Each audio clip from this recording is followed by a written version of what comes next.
Greetings, movie fans. You're all very welcome to the Big Reviewski with Omniplex Cinemas. My name is Eoghan.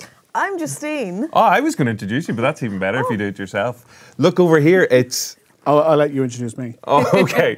Rory, Cashin. And for the second week running, we have another movie miracle because Justine rejoined us last week. And look, it's Paul Moore. Woo! I'd like to think I'm always a miracle in every week. Every single week. Well, welcome back, first of all. We thought you were dead, held a funeral, everything, buried a body. Don't know who that was. Good wake. It was a brilliant week. It was a lot of fun. So where have you been? What have you been up to? What have I been doing when I'm not wrecking sets? Yeah, there's a few things. So I was on the first few shows, so I'll give you a choice of options. So one of these might be true. Okay. One after the first, one might be true. So you have to see which one it is. One of them Is one actually true? I'm not going to say that. Okay. Okay. I was headhunted for a role in the Meg 2, and I went over to talk with the various producers. Plausible. Well, that's a lie because they would have come to me, but go on. Okay. Rehab for drug, sex, alcohol addiction. Very likely. That's Justine. That was, yeah. So I'm believing everything so far. So riddled. You're like, that's my one. We're just seeing you there, man. Went on strike after Owen refused to let me talk about John Wick 3 in one episode.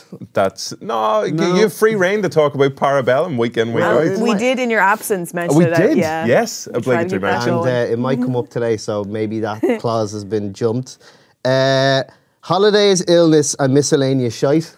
Yeah, pretty boring, but that could be the one. It's just too standard. Mundane to be true. And finally, nothing happened at all in the world of film over the last few weeks, so I just wasn't bothered, and that included the Oscars.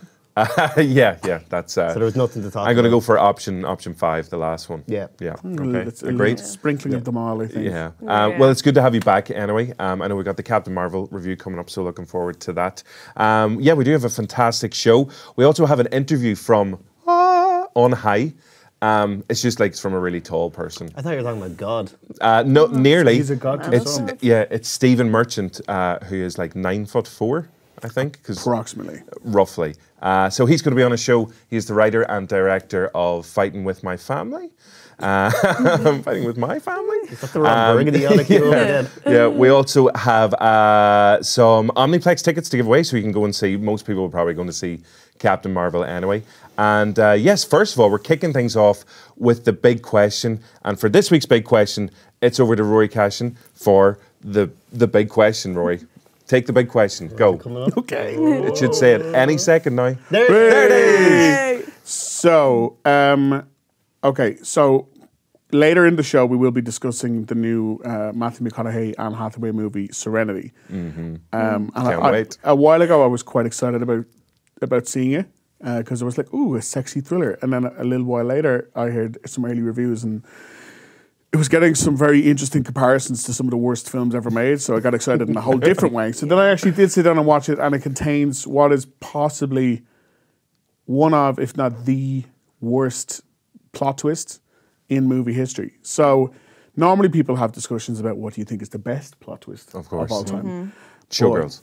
Every time. Every 2 minutes, you're like, where is this going? These girls really put on a show. But instead, I wondered what each of yours worst movie plot twist of all time was. Okay. And we also want everyone watching / listening as well to get involved. So you can tweet us at Big Reviewski, or you can head over to the Joe Instagram and let us know the worst movie plot twists of all time. Yes. Okay. Well, Paul, what did you go for? Do you know, I was actually thinking about this logically. Good. In terms of what, Happy days. Excellent. So far, so good. in my absence, learned about thinking, so that always helps. The first thing that literally popped in my head was just the shambles that was MI2.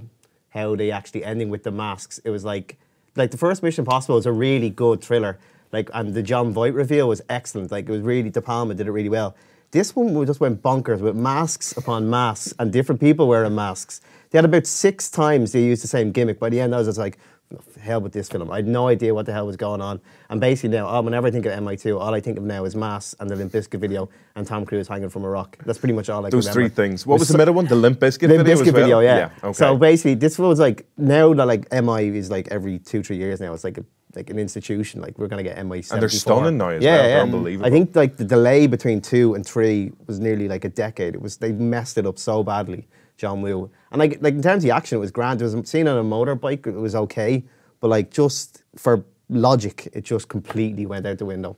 So not even like, they just used the gimmick to death, and yeah, just nearly killed the MI franchise. Yeah, I meant to say before this segment, Spoilers. because it's pretty spoilery. But like, can we say? Well, I don't know. Actually, I don't know what anyone else has picked. But like, if it's a bad movie twist, Yeah. then when I don't feel I'm spoiling anything. I know what and you mean. also, I know. I doubt there's anything where it's like, oh, we're going to spoil Captain Marvel. Oh, jeez, Yeah. of course, yeah. I'm pretty sure that's been out for nearly 20 years. Yeah, at this yeah. stage, so if you haven't seen it MI2 yet- is fine. Yeah. So spoilers, but also that Tom Cruise Deal guy's with it. gonna Get go over far. it, yeah. Well, we should have some kind of like spoiler klaxon noise. Yeah. There, that's all the spoil. There you go. That's just like sad trombone over there in the corner. womp womp. Yeah, so those are all our spoiler Hate klaxons. it. Could we, Sad bone. could we So get, you've been warned. The, the the thing- twist, you know, is it Chubby Checker? The twist, Oh, the song. but like play it really slowly. All right, So, so it's like a bad twist. I Okay. think what you need is that That growth. just fell. I'm breaking everything. let me get that for you. There you I think what you need is, when you see that really terrible twist, that groan, you feel like that, oh. Yeah. I think Yeah. that's the feeling you won't have if we've spoiled it. Okay. Yeah. You know? Well, what did you go for your one? Well, this week what I did was Oh I wait, took- sorry. Yeah. For a bit of context. So, firstly, I don't know if you saw last week's show, Paul. This is the one she completely misunderstood the question. Yeah. Oh yeah, I watched. There you go. But no. So, one is it supersonic again? No. So this week I reread the question Yes. twice. Happy days. My primary school English teacher would be delighted. Excellent. Oh, so that read twice. And I have not gone for a documentary. So Excellent. I've nailed the brief, I think. So the film that I have gone for is called Remember Me. Oh yeah. A film I would rather not remember because, okay, so this was, it's 2010, so it's just like Twilight was 2008, so Rob Pattinson is still in that peak Yeah. rom-com, Yeah. less com, more rom kind of vibe, and people swanning over him. And he's doing this film, and all is well. It's a love story, a tragic tale. He's a really weird relationship. Pierce Brosnan and his dad in the film. It's his dad. Yeah, Okay, yeah, and they've okay. really like Who's that lady's face? strained.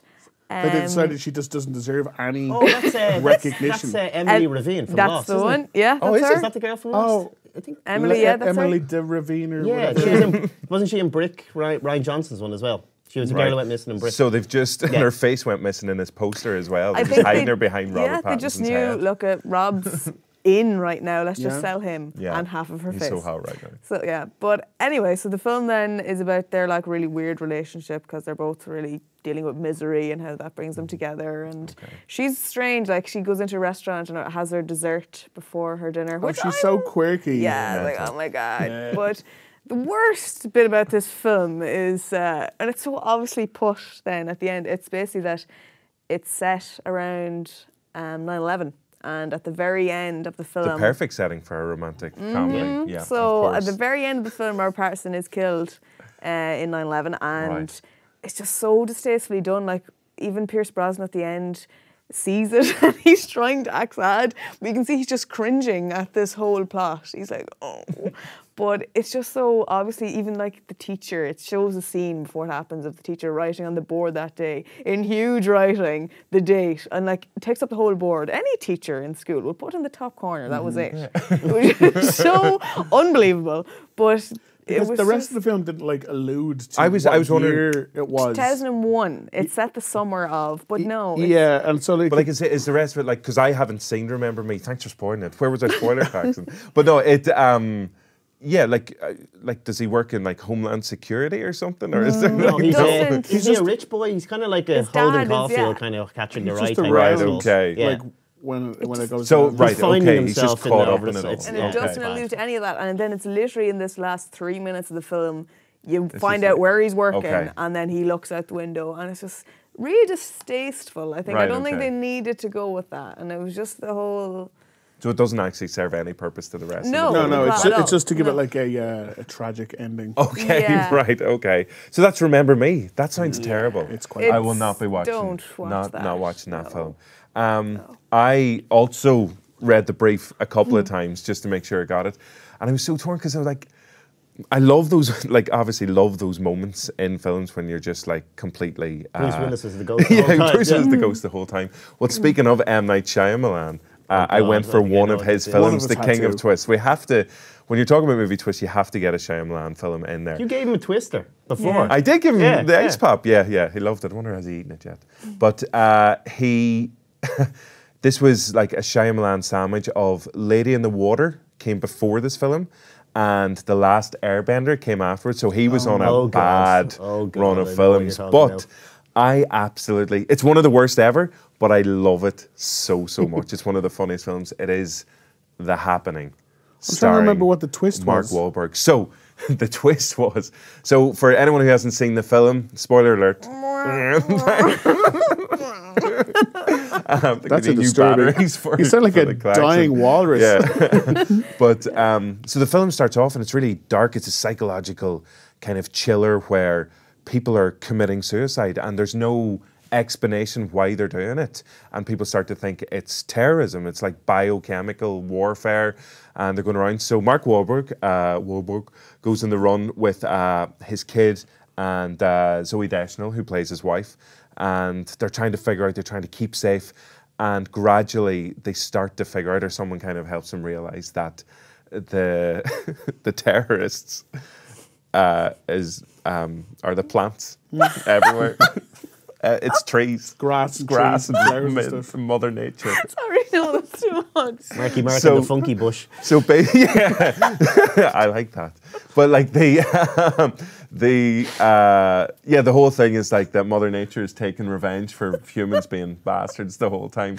So they've started killing. So plants have this defense mechanism where they release this chemical into the air and they make people kill themselves so the plants can. So every time it's windy and the trees move, people start like killing themselves basically. Is this where vegans come from? Yeah, exactly. But for the picture there, and for the listeners who can't see it, it's a picture of Mark Wahlberg holding on to a leaf of a plant. Trying to talk and it it's down.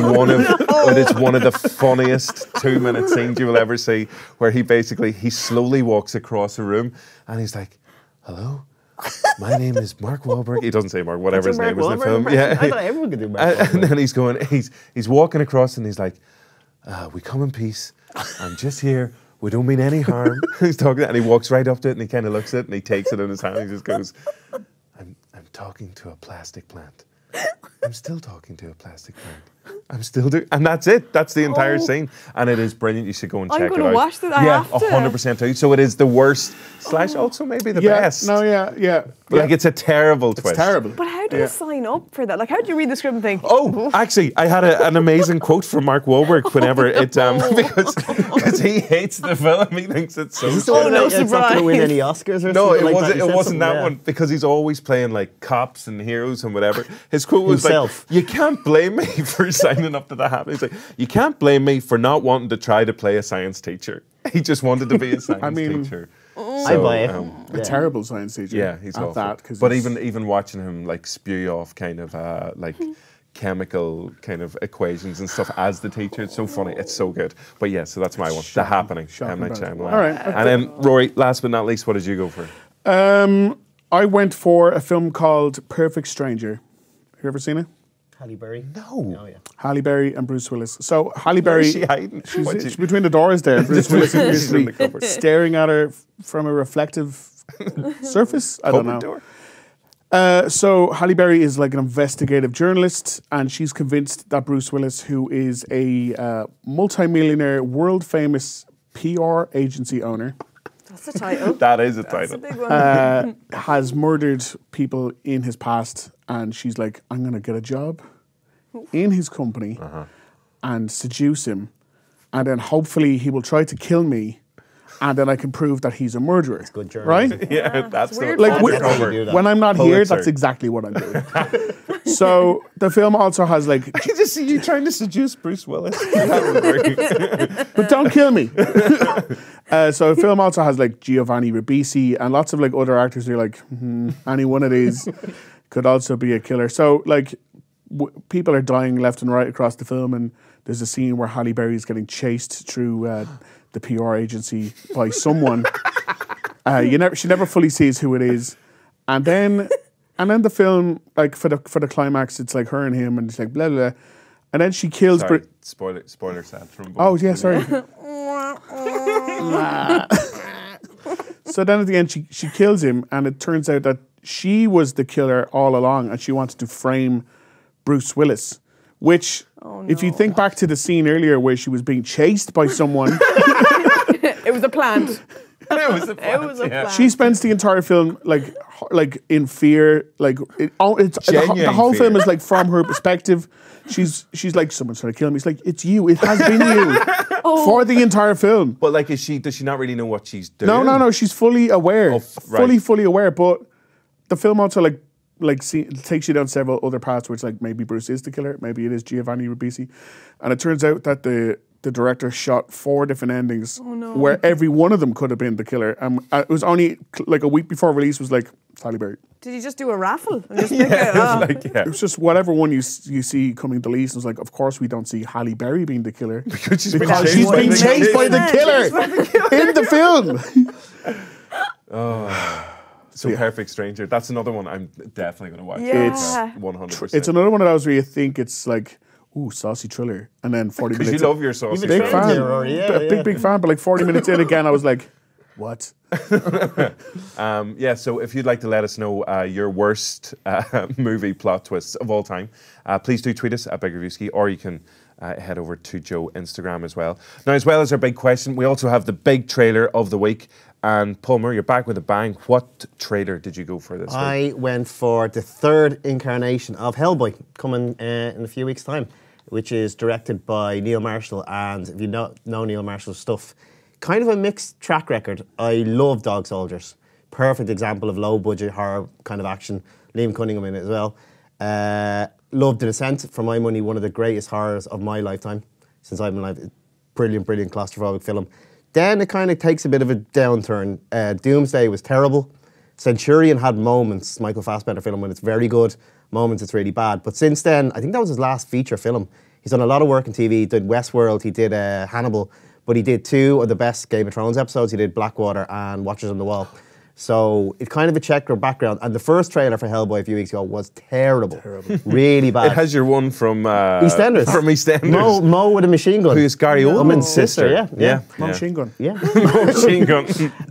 But the Red Band trailer was released there, which we'll take a look at. And it just kind of ups the gore, ups the sass. Ian McShane in there from John Wick 3. Of course. That's the reason why I'm back. And it just looks like a stupid, big budget R-rated film. And I actually kind of think David Harbour is pretty much a really good replacement for Ron Perlman. Yeah, so Ron Perlman obviously did the first 2 Hellboy with Guillermo del films. Toro, which I loved as well, the 2. Yeah, but he said he wouldn't come back to play the character again if Del Toro wasn't involved. So Neil Marshall's directing it Big now. props for that Hellboy 2 actually finishing in Antrim. Yeah, that's The final right. scene's Yeah, they in go to Antrim. the Like, the kind of that's right, like the hidden world or the Golden Army. With your man from Bros.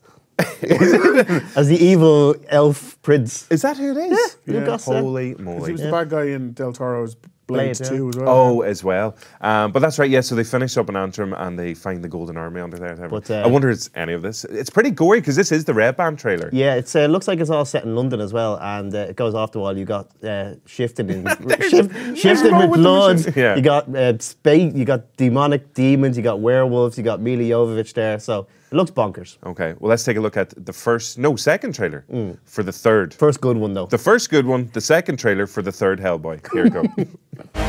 Why do you fight for those who hate and fear you? You were meant for this. Out of the ashes, new Eden will emerge. Okay, I'd appreciate a prophecy with more relatable stakes. Haven't we got to be saving the world or something? Yeah, okay, come on. Let's get your game face on. Yeah, come on, let's do this.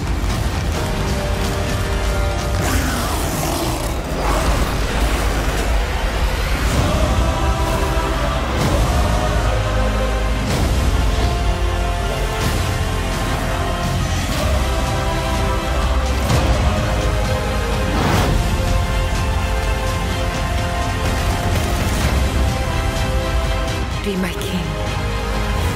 We belong together, you and I. We do, but this is not gonna work, you know, because I'm a Capricorn and you're fucking nuts! That looks pretty funny. It looks batshit. Yeah, mental. So, I like batshit Famke blood. Jensen. Yeah. And that is true. I Jensen? am a Capricorn, and Famke, not Jensen. Famke Jensen. No, Mila Mila Jovovich. Jovovich. Yeah. I like Famke Jensen too. Is that a thing? And another thing I'd like to talk about is Famke Janssen. Yeah, Mila. She deserved better, I think, from her career. Well, what, like Resident Evil series? Obviously, which this looks kind of obviously gory, Because she bloody, married Paul monsters. Thomas Anderson. She keeps saying yes to his films. She just needs to That's just like right. say no. Because she was in Move that away. awful version of Three Musketeers yeah. as well, of course. Yeah, so it's herself, David Harbour, who people will know from Stranger And Things. is it Anthony Kim, I think, is... Oh, the yes, actor, from yeah. Lost Yeah. as well. So, because David Harbour, like a lot of people were angry that Ron Perlman wasn't going to be doing I the loved part his of Hellboy again. take on Hellboy as well. But then a lot of the same people are like, oh, but I love David Harbour as well. So they're like, I can't be angry at you forever. But Marshall can do horror really well. He knows his blood and guts, like if you watch Dog Soldiers or Descent. So yeah, I'm optimistic for it. Here's hoping it's more like that and less like Doomsday. Happy days. So that's Hellboy coming out in a few weeks on the 12th of April? 12th of April. There we go. Looking forward to that. So that's our big trailer for this week. Now it's time for our really, really, really, really big interview. Last week we had the review of Fighting With My Family, which was a bit of a surprise package because, Rory, you were a big fan of it as well. Yeah. I'm not a WWE fan, but yeah, it was really, really good.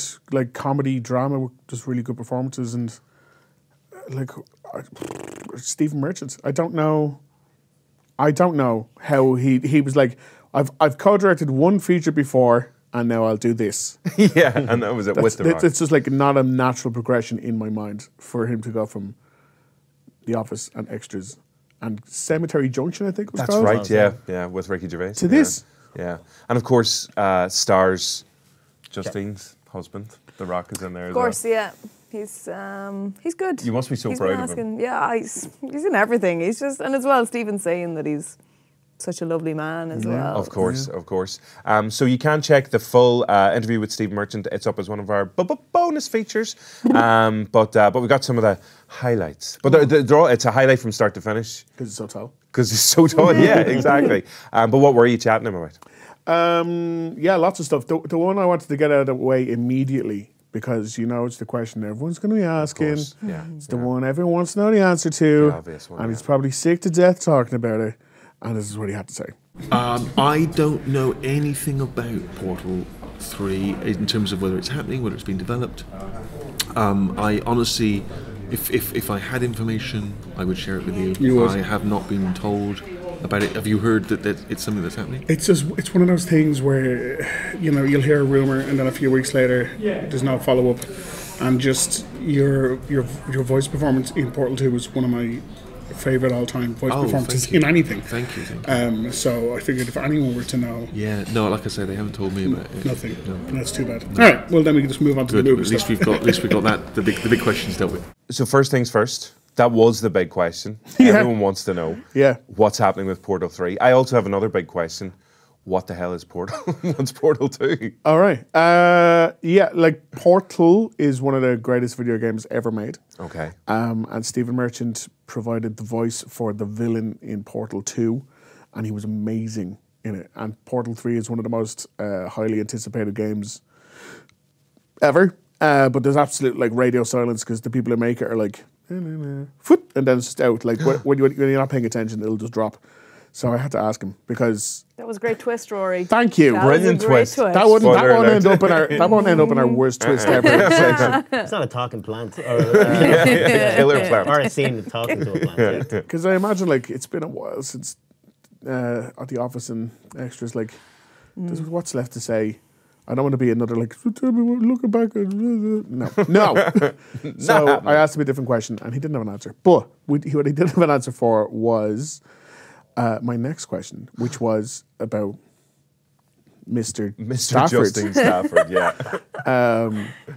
Because You just asked me, I know. No, but you're biased because course, you're in a true. relationship with The Yeah. Rock. Yeah. So you're only going to say nice things about him. We wanted to go for somebody else. Truth. Yeah. So I like everyone, I think except one person in the world. Really, really likes The Rock. But like, is it like a Tom Cruise thing where it's like, yes, he's so professional and he's nice to everyone, or is it like its own unique thing where he actually is just genuinely like he's The Rock? Like, he just appears to be as great as everyone thinks he is. It's Stephen, yeah, he had no dirt, unfortunately. Oh, this is the definitive answer then. Dirtless. I have dirt. Oi. Yeah, I've met you as well. He's a gent, an absolute gentleman.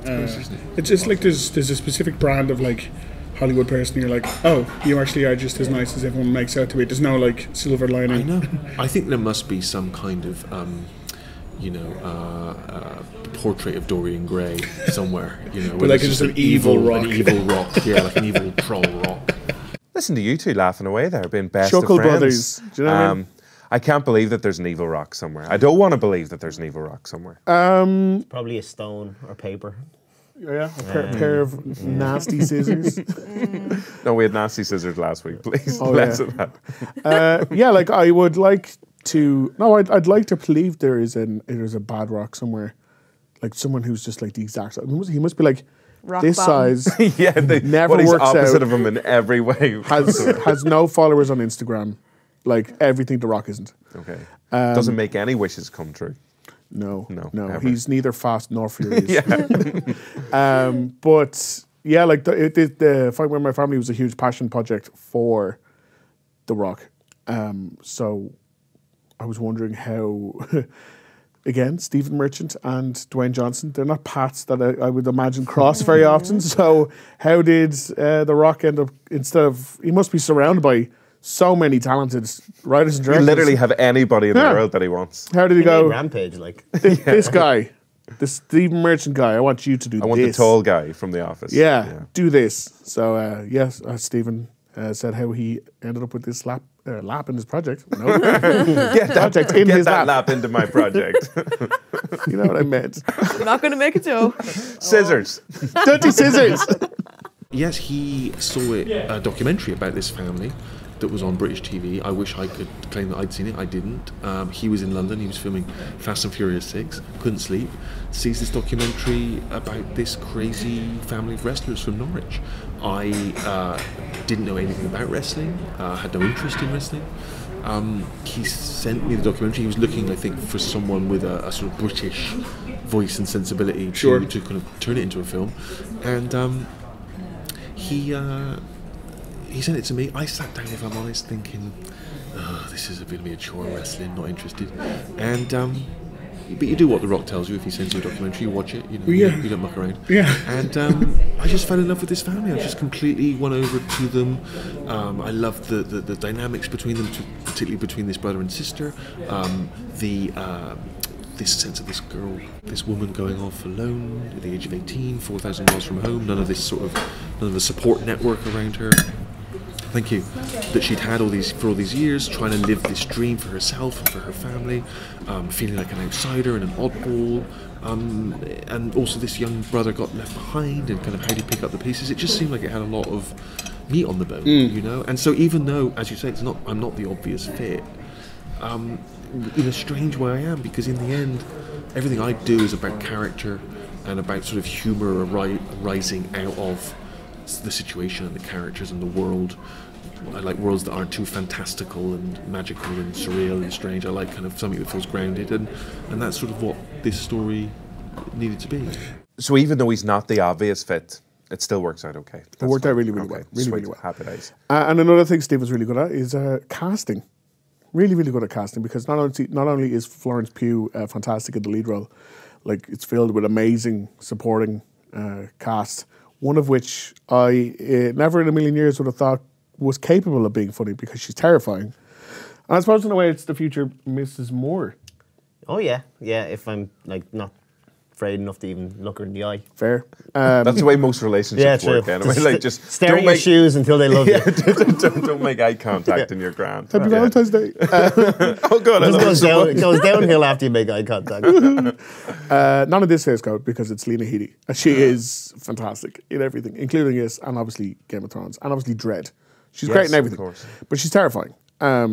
So I had to ask, how do you go from having someone who is so quintessentially bone-chilling? Quintessentially. I know what I said.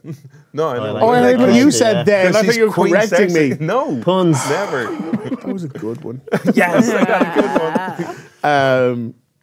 Quintessentially terrifying to like everyone. How do you like this lady? I suppose in the same way that The Rock was like, that guy's correct. guy, yeah. It's like, how do you go, this lady? I want her to be the funny, lovable mother in my comedy drama. Because she's not a lovable mother in literally anything else she's ever been. Yeah. And especially with the final series of Game of Thrones coming up, this is the moment. Is it? Yeah. So heard this nothing about it. nothing. So this is it. This is what you want to like. These are all the spoilers again. Spoiler. It's getting worse and worse. I don't know why. Is this going to be It's not even a the sack trombone anymore. You listen to the answer. We're going to call a doctor. The sad bone makes me sad. I haven't seen much Game of Thrones, so I didn't have that preconception. Right. Weirdly, in the same way, I didn't have any preconceptions about WWE because I didn't know anything about it, you know. And so, my only, she came in. Obviously, I knew who she was, and I'd seen her work stuff she'd done before, but I didn't have this association with her as a particular thing. So, so she came in, and she was very eager to do the project. She'd seen the documentary, she'd read the script, and she auditioned for me like any other actor would, which is not something she needs to do. But I think to both convince me and herself that she was the right fit for this, and she was just so. Like all the actors in this, they really were gung ho. You know, they knew they were going to have to get in the ring, throw themselves around. They knew they were going to do these sort of, these basing these characters on real people and changing their accents and all sorts of things. And she was just so like the real mother. She has a toughness and a steeliness, but she also has a warmth and a playfulness as well. You know, which is what the real woman has, which is what Lady brings. And I get you, since you said yourself you weren't really bothering her for Game of Thrones spoilers. I wouldn't know what to ask. Yeah, was it everyone else must have been now? It's like, tell us how it ends. Possibly, but it's weird to me. I don't understand that urge. Why would you watch 5 or 6 series and you want to know what happens before it happens? You don't like read the last page of the book. So. No, I mean, I know some people do. I mean, I've heard people say they have to read the end of a story before they read the whole book because they're worried that what if they drop dead before they some people do that. People do that, which is odd to me because I feel like if you're dropping dead, the ending of the book's the least of your concerns. Would you ever do that? Would you ever read the last page of a book before reading the rest of it? The Quran. No. The Quran. Why does that go backwards? Is that the one where you read it? Right, okay, nice. Oh, nice, clever. Yeah, very clever. It's even better when we all have to ask questions to explain the answer. I have heard of drive-by spoilers. That people for the last series of Game of Thrones would shout out car windows spoilers at people. Yeah. There was that dude, remember, he took out the big bed sheet of like the Harry Potter book as well. It said like Dumbledore dies. Oh no! So, like, that's like genius trolling. I mean, people came out from the screening of the Midnight one, and there was another group coming in, and they were shouting that at people. Oh, that's like spoiler. Just as you're queuing. That's a form of terrorism. That's it's the plants did it again. What's the wind coming? It's like or Halle Berry this whole time. Halle Berry running away from her own spoiler. So basically he had nothing really. No Game of Thrones spoilers there. No, anyway. he didn't have to ask for any, but like, he wasn't interested. Yeah, he's got his own stuff. Yeah, he's a busy man.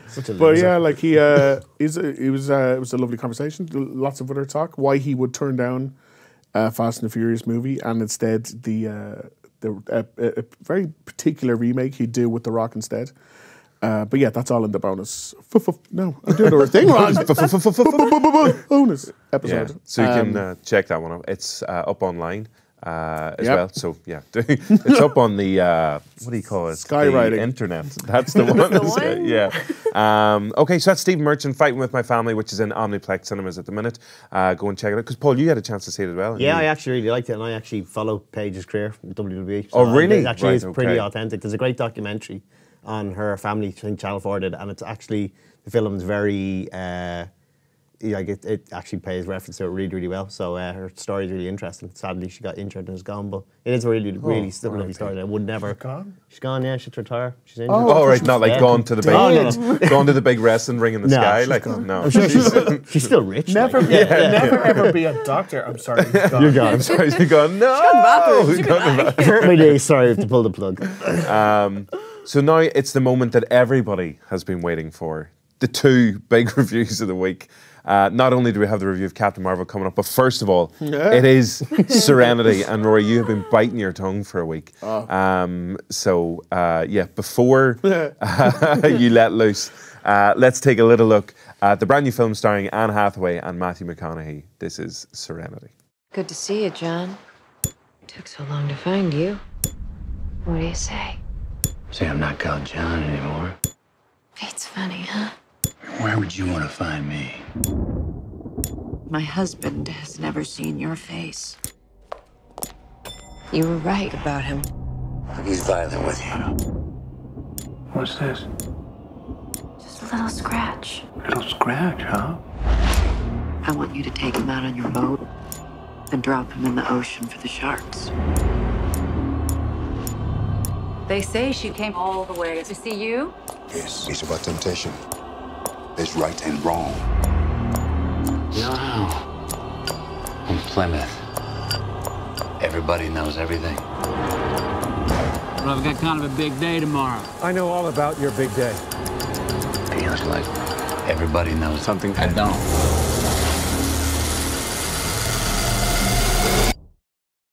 How do you explain that? Okay, so you've got Oscar winner Anne Hathaway. You've got Oscar winner Matthew McConaughey. Yep. You got Jason Clarke, who was in The Aftermath last week.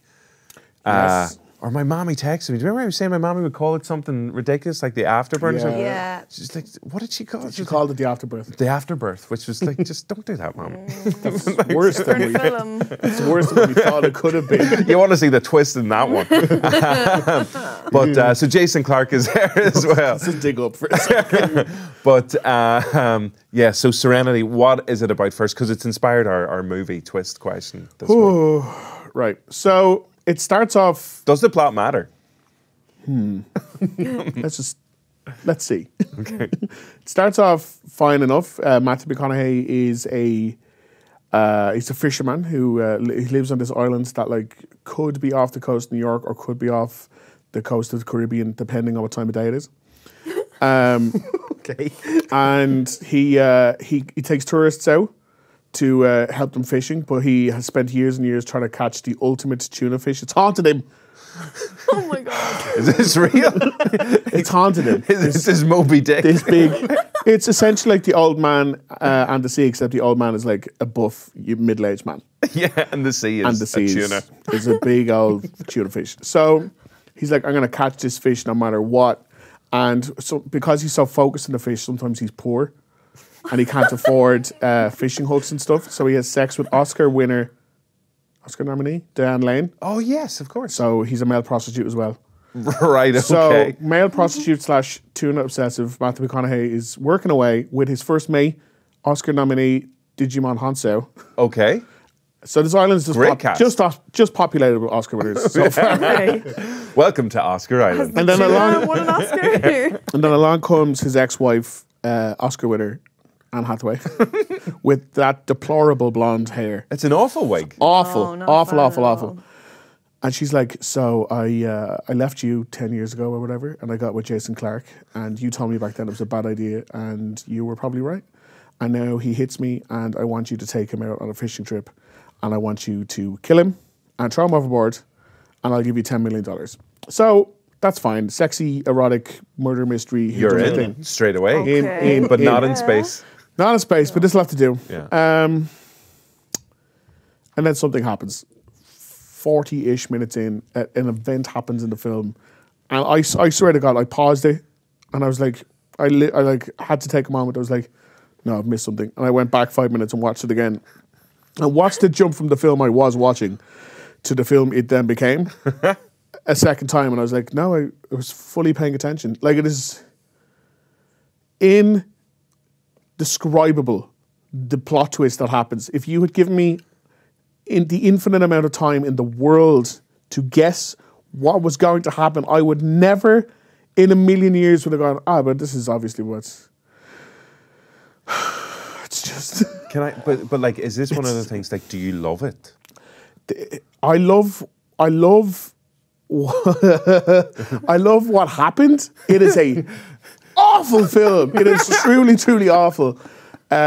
everyone in it is in a different genre. Like, Okay. Jason Clarke is really leaning into like the campness of it all. He's like, oh, I'm the worst person you've ever met, and I beat up Anne Hathaway, and she can't defend herself, and I've so much money I could buy you, and I could buy this boat, and you're all pieces of shit. So like, he's totally leaning into it. Dan Lane barely like talks above a whisper for the whole thing. She's like, I just want people to have sex. Pretty sexy, though. I Sexy want Dan you to have Lane. sex with me for this money, so then you can go buy fishing nets because you're poor. Tuna bait. Whereas like both McConaughey and Hathaway are so convinced that this will get them another Oscar that it does not match the film that they're in, and it's just bonkers. And just again, the stuff that happens is so indescribable. Like, I need you all to go see it, so then we can discuss definitely. it. Like, it's Such a list of films to go and see this Oh my week. god. I can't. I've like It's terrible. Okay, But you have to see it. I have a question. I'm seeing a couple of plants there in the in the trailer, and I'm wondering, is that what the twist is? The plants are back Does at the the end. tuna attack him and hold him ransom? I mean, No, like even that would be more. So even if we tried to guess the twist, we're not going to get it. No Bruce Willis. No, you could Okay. never guess. there's the no twist. like I've never seen a twist like it before, and yet there's like you're like, oh, you tried something new, and that's how you know never to do that again. Okay, that was okay. Can't wait. Unbelievable. Yeah, I'm hooked. Yeah, nice. like a big tuna. You didn't even mean it. You didn't So- even mean it. Serenity with Matthew McConaughey, Anne Hathaway, and a big tuna. Tuna. Yeah, 100%. Go check it out. Now it's time for the other big release, and it's the first of the Marvel releases because obviously Avengers Endgame is coming out very soon as well. April. And Marvel did this last year. They had Black Panther and the release of Avengers Infinity War. And We've Spider-Man this year. Spider-Man as well. as well. Spider-Man as well. They're just banging them out. So, but the first one kicking things off is Captain Marvel, starring the wonderful Brie Larson. Before we hear the review of it, here is a little clip. Your life began the day it nearly ended. We found you with no memory. We made you one of us. So you could live longer, stronger, superior. You were reborn. I keep having these memories. Something in my past is the key to all of this. You know how to fly this thing? We'll see. That's a yes or no question. Yes. So, in the interest of honesty first, I'm a massive Marvel fan. Love the Marvel Cinematic Universe. Justine, are you a fan? I am. Yeah. Okay. Rory? Rory? When they're good, they're great, Yes. and when they're not, they're kind of dull. Okie dokie. Paul? I've seen a few of them. I've seen one or two. Well, are you excited about this one? Or were you excited about this? Well, yeah, like you know my love for Brie Larson. Oh my God. Yeah, I'm So, excited for Brie Larson. a bit of context on that. Myself and Rory went to see Kong Skull Island, whenever it was out a couple of years ago. And kind of during the film, because like Rory's like cinema etiquette is like second to none. But like this kind of like giggling and stuff and flirtatious kind of like, I don't know, batting your eye just at the screen. It was in IMAX and basically Rory was flirting with Brie Larson through the screen, which I'd never witnessed before. And I mean, she's gorgeous. She's a brilliant actor. She had just won the Oscar for Room as well. So just an unbelievable talent. So I can see why you fell for it. But like I've never seen anybody actively try to get with someone who's up on the big screen before. Yeah, no, it's not something I've experienced either. You can't It's had like control an yourself. out-of-body romantic experience. Like, I love it so much. So needless to say, you were obviously excited about Brie Larson starring as Carol Danvers as the as Captain Marvel. But Paul, what is Captain Marvel about? So yeah, we were all introduced to her at the final end credits of Infinity War when Nick Fury sent that page. So probably no one's had more kind of expectation coming into it. And Kevin Feige saying most powerful character in the MCU and all that stuff. So came in with a fair bit of baggage. Different in terms of the origin story in that I always feel Marvel are either one or two things. It's either the arrogant asshole who learns humility and becomes a hero, or the So that's geek, Iron Man, Doctor Strange, Paul Rudd, Black Panther, Black Panther to a certain extent. Yeah, he used to learn how leadership and stuff like that. Or you've got the geeky kids who kind of knows what it is to have powers but doesn't have them, gets them. So you got Spider-Man, Hulk, Captain America. Yeah. Exactly. This is a bit different in the sense we meet Captain Marvel, or Vers as she called, in like on the distant planet. She's part of an alien race called the Kree, who were mentioned in Guardians of the Galaxy. Remember your man came down and they had the dance off the spaceship. So Ronan. Yeah, exactly. Yeah. So you've been introduced to the Kree. How are you? Yeah, we've been introduced to the Kree before. So we see her, she's fully equipped, she has all the photon blast from her hands and stuff like that. But what's interesting, that it kind of, you go back to see what her life was like on Earth first when she was Carol Danvers and how she actually came into getting these powers. It is tonally a bit different because we'll probably discuss a bit later. I found actually the plot backstory was a bit more interesting than some of the action beats. When it's kind of just like a straight buddy cop film with her and Sam Jackson, it's really good. And we were mentioning this as well, like the de-aging stuff's been talked about. That's CGI to make Sam Jackson look younger because we see the early days of S.H.I.E.L.D. and stuff like Agent Coulson, who you would have known from Avengers, and Maria Hill, who's Kobe Smulders. So there's nice little nuggets to the MCU there to kind of tie stuff together. But the aging doesn't really bother me at all. It actually looks pretty good, unlike stuff like Rogue One. But the thing that did kind of bother me is that a lot of the action sequences I was looking at, I was like, I've seen that before, seen that before, seen that before. Like I saw stuff from Game of Thrones in it, Spider-Man 2 in it, and they kind of literally rip a fantastic scene from Guardians of the Galaxy almost shot for shot. So I wasn't so much on board with the action, but in terms of the backstory, I thought it was really good. I thought Brie Larson is excellent in it. Sam Jackson is good. Like I was more interested in her as a character, kind of like the first Iron Man film, which I thought Robert Downey Jr. was great as Tony Stark, and I was really interested in the parts in the cave. But weirdly, when he put on the suit, I was just kind of not as engaged with it. But I mean, it's perfectly fine. But Marvel usually do have a problem with kind of their origin stories, and they usually kick them on. But in terms of an introduction, like it's perfectly fine. But I just felt a bit repetitive for the action stuff. Yeah, what did you feel the same kind of way? Because obviously, in the same way that Justine is massively blinkered when it comes to anything starring The Rock, this is Brie Larson is your Rock. Yeah, she is, and she is great in it, and her character is very, very interesting. It's just the film she's in, I was a bit like about. Yeah, as Paul said accurately, like anytime it's her and Sam Jackson paired up in like their own little buddy cop thing, class. Because even in the trailer, all the little moments they have together, like driving in the car, it's like, ooh, I like hanging around with these two. Yeah, it's better when it's like leaning into the comedy, and then when it leans into the action, it was a bit like there's a scene that I was like, oh, that's from The French Connection. Like this is the car chase from The French Connection. So you had that same thing as Paul, where things were like kind of reminding you of like. There was nothing in it where you're like, oh, that people will remember this action scene from this film because it's so unique and it's so specific to Captain Marvel. Is punching a granny in the face not unique enough for me? I mean, yeah. But again, like if I hadn't seen the trailer and I seen that in the film, I'd be like, oh my God, wait till you see the bit on the train. Yeah. But because we, like, obviously the people who made the trailer are like, we can't not have that bit in because that bit's class. Yeah, and I don't want to get like too deep into like nerd alert, but I have a problem. There will be a problem, I feel, with Captain Marvel. Like as you said, like Kevin Feige said, she is the most powerful character in the MCU, and when you see her at her most powerful, you're just kind of like, well, Thanos doesn't really stand a chance against her. Okay. It just doesn't seem like like when she arrives for Endgame, it's just going to be like. Well, she could easily just take him out then. So obviously, there's so many fan theories doing the rounds after Infinity War, whenever it was hinted that Captain Marvel would be coming into it. And now that the film is released, I presume there's like a post-credit sequence as well. Yeah, there is some lovely little nuggets that ties a lot of the MCU together. Okay. The two post-credits are great. I will say it's perfectly cast. I mean, Jude Law is excellent, and so is Ben Mendelsohn. Great. They're really well cast, and all the performances are just on the money.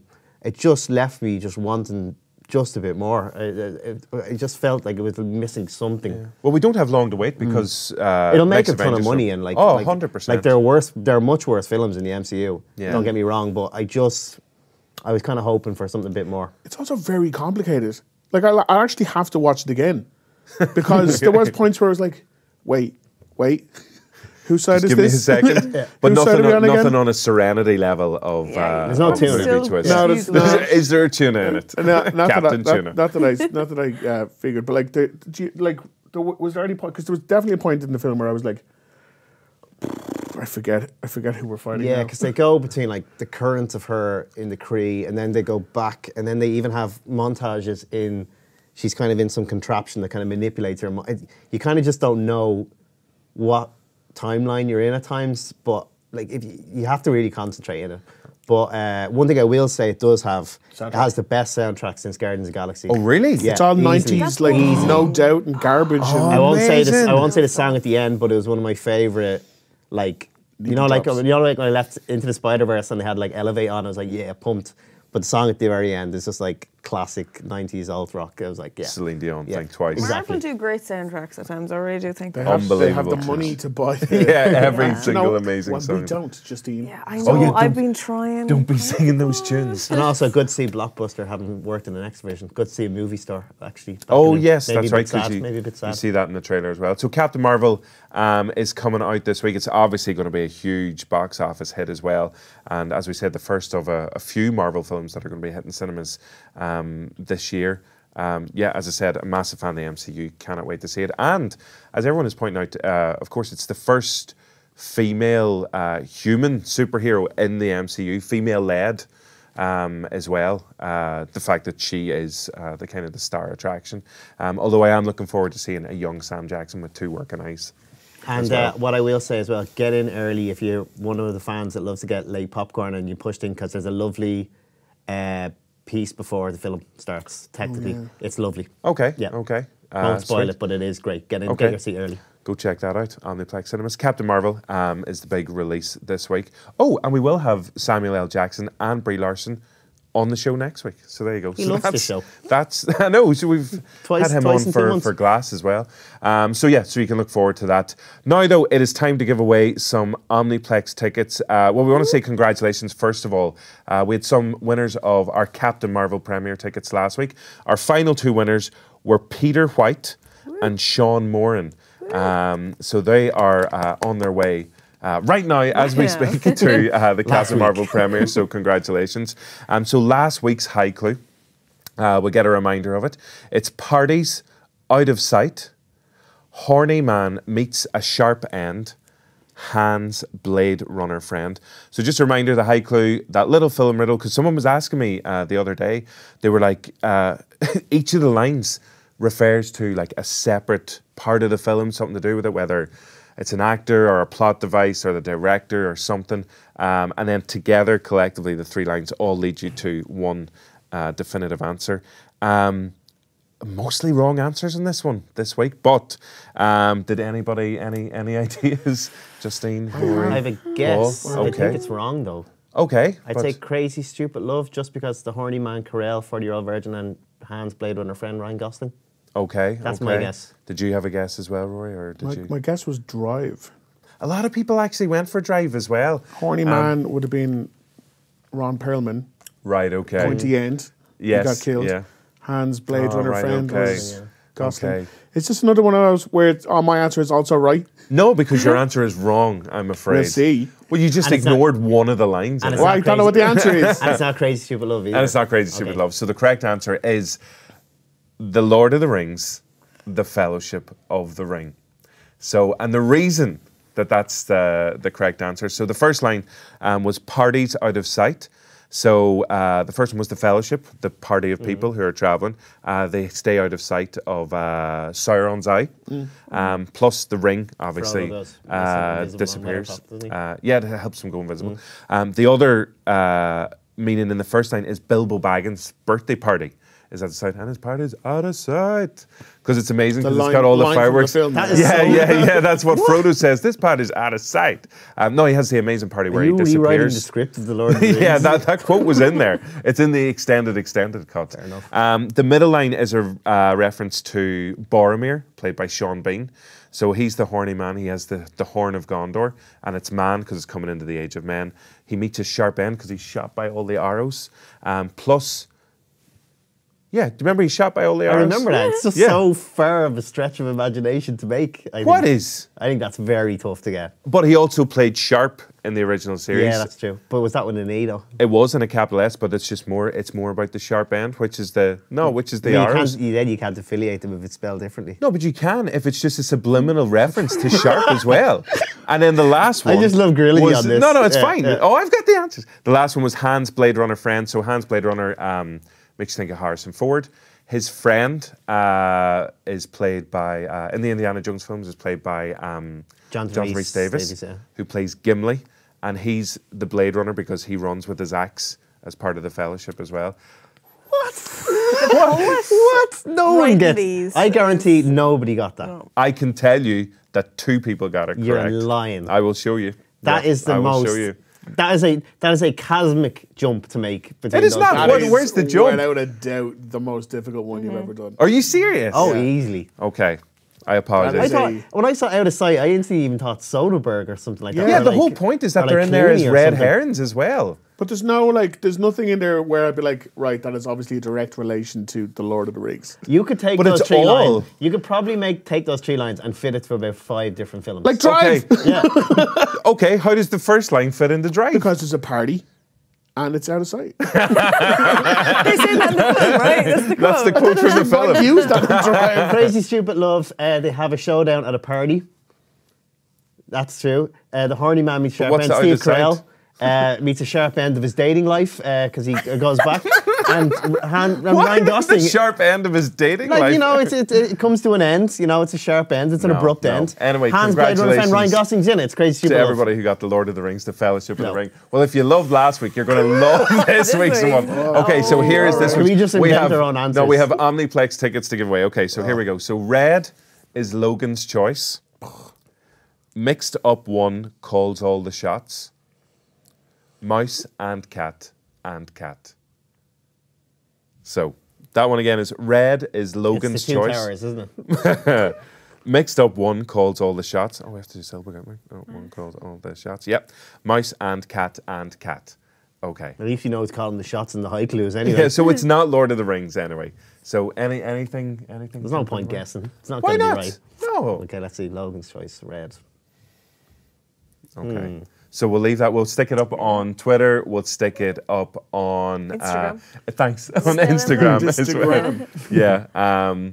So yeah, and as I said, we've got Omniplex tickets to give away, so you can go and see whatever you want. Probably, as we say, going to see Captain Marvel anyway, which is out in cinemas very, very soon. And that's pretty much it for this week. It all got very heated there at the end. Poet is. I need a wee light. Who is the poet? Is he like a Harvard graduate? No, you? No, yeah, me sitting there in the bus. We'll do a break. We'll do a bonus feature specifically breaking down last week's Haiclue. I have to go. Needed 3 or 4 hours put aside. So coming up on next week's show, we are going to have Brie Larson and Samuel L. Jackson, the stars of Captain Marvel. Cannot wait for that. And yeah. I'm sure there's lots of other exciting stuff. Weird Haiclues probably, yeah. Yeah. Well, I'll have seen Serenity. And oh, yes, of course. So we'll get... Serenity review part 2. Yeah. Yes. Oh, but does everyone remember the first Serenity? Like the original one, like off the back of Firefly? Oh, yeah. Which was just like, forget that one. Serenity double bill. Yeah, Serenity double bill. So look forward to that. Seriously, if this new Serenity stopped halfway and became the second Serenity, that would be... that would make more sense. Wow. Okay. Tuna's in space. Yeah, I'll watch that. Thanks to Paul. Thanks to Rory. Thanks to Justine for joining us this week. Thank you. Thank yourself. Thanks, guys. Thank yourself. Thanks to Alan, thanks to Fiona, and thanks to Ian as well. Actually, Ian, who works in the show, he got the Haiclue last week. So there you go. So congratulations, Ian. Did he help you write it? Is that No, he nailed it. Absolutely nailed it. Joke. We'll see you next week if we haven't all killed each other. Bye-bye now. No, we all just have killed you. All right, okay. Well, I won't see you next week. Everyone else will. Bye-bye.